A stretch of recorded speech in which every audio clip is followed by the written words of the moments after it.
একের পর এক দুর্নীতির ফিরিস্তি বের হয়ে আসছে সাবেক প্রধানমন্ত্রী শেখ হাসিনা ও তার ছোট বোন শেখ রেহানার নামে।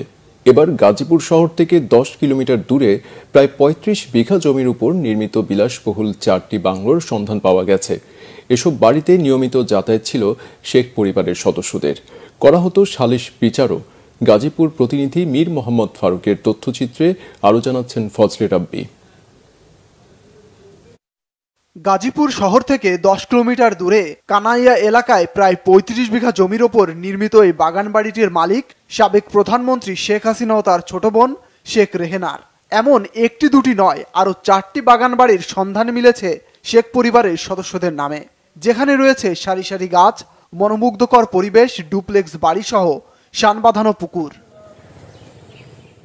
এসব বাড়িতে নিয়মিত যাতায়াত ছিল শেখ পরিবারের সদস্যদের।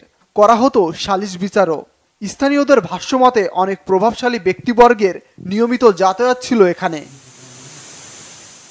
জমি দখল, প্রতিবেশীদের সাথে বিরোধসহ নানা কারণে বিক্ষুব্ধ ছিল এলাকাবাসী।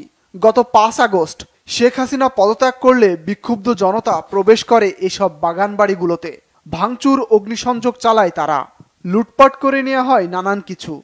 এটা হচ্ছে শেখ রেহানার জামাই হাজব্যান্ডের শফিক সাহেবের বাসায় উনি আছে। ভাঙাচুরার চিহ্ন আছে, ফ্রিজ ছিল, টেলিভিশন ছিল, আর অন্য মাল সামান ছিল, ফ্যান ছিল, টিউবলিপ আসছিল এর আগে, আর অনেক আগে আসছিল। হয়তো এই শীতের সময় স্যারে একটা পার্টি করতো, তখন ওই সকালের দিকে আসলে বিকেলে চলে গেছে। স্থানীয়দের অভিযোগ, এসব বাগান বাড়ি সম্পত্তির দখলকে কেন্দ্র করে প্রায়ই প্রতিবেশীদের সাথে বিরোধে জড়াতেন শেখ রেহানার স্বামী শফিক সিদ্দিক। দিতেন হুমকিও। হ্যাঁ, ক্ষমতায় এবার জমিটা নিছে, নিয়ে পরে আশেপাশের এই যে আমার পাশের জমিনের বুঝছেন ডালা অনেক তর্ক করেছে, অনেক মানুষ ক্ষতি গাছের ডালা মালা অনেক কাটাইছে। হ্যাঁ, গাছ ওয়ালা সুরান করে দিয়ে হ্যাঁ গাছ কাটি লাইছে। ক্ষমতার জোরে দখল নেওয়া জমি আর গড়ে তোলা বাগান বাড়িগুলোতে এখন শুধুই শুনশান নীরবতা। সুষ্ঠু তদন্তের মাধ্যমে জমির মালিকরা সুবিচার পাবে, এমনটাই প্রত্যাশা এলাকাবাসীর।